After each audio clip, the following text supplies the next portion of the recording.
조금 전에 들어온 속보 내용부터 좀 여쭤보도록 하겠습니다. 트럼프 대통령이 자신의 소셜미디어에다가 조금 전에 글을 올려서 한국의 관세를 기존 15%에서 25%로 다시 인상을 하겠다 이런 내용을 밝혔거든요. 정말 밑도 끝도 없이 뜬금없이 나왔는데 이 배경은 뭘로 봐야 됩니까? 글쎄요, 이게 사실 SNS에 나온 거니까 예. 뭐 확인은 해봐야겠습니다만 지금 뭐 미네소타에서 나온 사건 등으로 사실 트럼프가 좀 정치적으로 어려운 상황에 놓인 상황에서 이거를 조금 회피하기 위해서 관심을 끌기 위한 것을 내놨을까라는 생각을 조심스럽게 해봅니다. 사실 왜 했을까를 생각을 해본다면은 이제 뭐 사실은 뭐 비준 우리나라가 협상을 했는데 이거를 빨리 진행하지 않는다라는 식으로 얘기를 하면서 어떤 국회 승인을 압박하기 위한 협상 전술로 보는 게 또 맞지 않을까라는 생각을 하고요.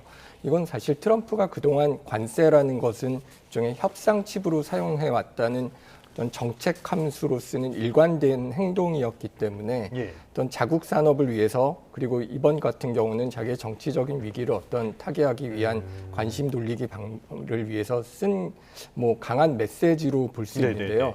이런 것들이 반복이 되면 교역에 대한 불확실성이 커지기 때문에 우리나라의 뭐 환율이라든가 어떤 투자 결정에 굉장히 어려움이 될 거라는 측면에서 좀 뭐 바람직한 것은 아니라고 보입니다만 일단은 뭐 시장은 트럼프의 말을 듣기도 하겠지만은 실제 집행 문서, 뭐 행정명령이라든가 CBP 지침 이런 것들을 더 주의 깊게 보고 실제 트럼프가 이런 식으로 하는 것들이 굉장히 자주 있는 일이기 때문에 얼마나 비중을 두고 따라가야 될지는 좀 관심 있게 지켜봐야 될 것 같습니다. 네, SNS에 올린 글만으로 이게 실제로 부과될 가능성이 있다고 보십니까? 사실 이게 협상을 저희가 쭉 봐왔지만 오랜 기간 협상을 통해서 결정을 한 거기 때문에 이거를 그렇게 SNS에 나온 말 갖고 뒤집기는 쉽지 않을 거라고 생각을 합니다. 예, 알겠습니다. 그럼에도 불구하고 트럼프라서 걱정이 되는 부분이 있는 건 사실인데 트럼프가 항상 이게 정치적인 위기에 처했을 때 극단적인 이야기들을 하면서 빠져나가는 경우들이 많단 말이죠.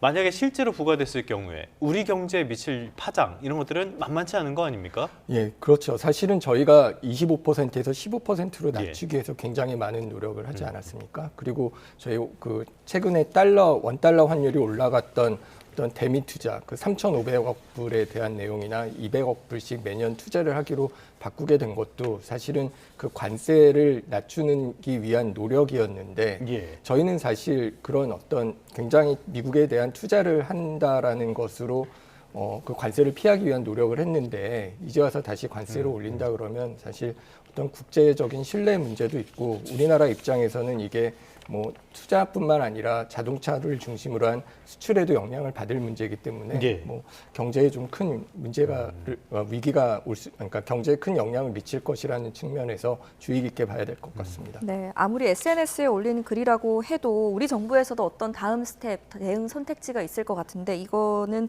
들어오는 대로 저희가 전해드리도록 하겠습니다.